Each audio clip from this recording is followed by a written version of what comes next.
Glass বক্সের ভিতরে একটি কয়েন দেখায়, লাইটের সামনে এটা রিফ্লেক্ট করে উনি সরল বিশ্বাসী এটা বিশ্বাস স্থাপন করে তার কাছ থেকে 30, 35, 50, 80 লক্ষ টাকা করে একাধারে 3 কোটি 80 লক্ষ টাকা নিয়ে যায় এবং পরবর্তীতে তার সাথে সমস্ত যোগাযোগ বন্ধ করে দেয়। বাদী রফিকুল ইসলাম একটি অভিযোগ নিয়ে আসেন যে তিনি প্রতারণার শিকার হয়েছেন। একটি প্রতারক চক্র 2015 সাল থেকে শুরু করে বিভিন্ন সময়ে 2016 সালের বিভিন্ন সময়ে তার কাছ থেকে 3 কোটি 80 লক্ষ টাকা হাতিয়ে নিয়েছে। তাকে জিজ্ঞাসাবাদে সে জানায় যে এই বিবাদীরা তাকে একটি কয়েন, মেটাল কয়েনের ব্যবসা করে এবং এই মেটাল কয়েন অনেক দামি, এর সাথে বিদেশি বায়াররা জড়িত আছে।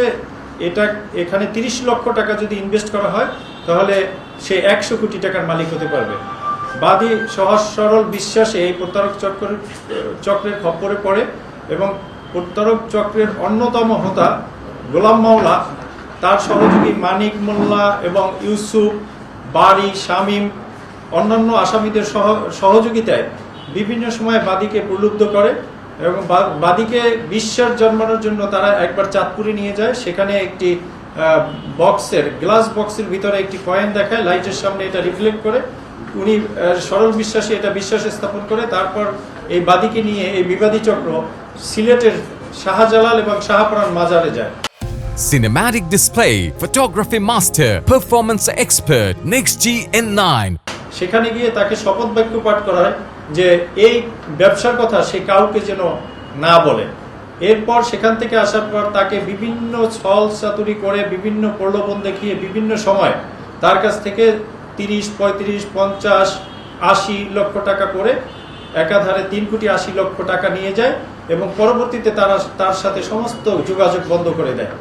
এরপর বাদী বিভিন্ন জায়গায় দ্বারস্থ হয়ে কোথাও কোনো ক্লু না পেয়ে আমাদের কাছে আসে। আমরা তাকে একটি লিখিত অভিযোগ দায়ের করতে বলি। সেই লিখিত অভিযোগের সূত্র ধরে আমরা প্রাথমিক অনুসন্ধানে এই বিবাদীদের তথ্য পাই। আমাদের তথ্যের ভিত্তিতে আমরা এই বাদীকে দিয়ে উত্তরা এয়ারপোর্ট থানায় একটি এজাহার দায়ের করি এবং সেই এজাহারটি আমরা পিবিআই আমাদের আইও সিরাজউদ্দিনকে তদন্তকারী অফিসার নিয়োগ করি এবং সে দীর্ঘ এই 2024 সালের মার্চ মাস থেকে এই এপ্রিল মাসের মধ্যেই এই চক্রের অন্যতম 2 জন আসামিকে গ্রেফতার করতে সক্ষম হয়। এরা ঢাকা থেকে এই টাকা নিয়ে যাওয়ার পর তারা যার যার এলাকায় চলে যায়। একজনকে ফেনী থেকে এবং আরেকজনকে চাঁদপুর থেকে গ্রেফতার করা হয়। এখনো আমাদের অভিযান অব্যাহত আছে। আমরা সকল আসামিকে গ্রেফতার করার চেষ্টা অব্যাহত রেখেছি। আমরা আশা করি যে আমরা এই চক্রের অন্য সহযোগীদেরও গ্রেফতার করতে সক্ষম হব।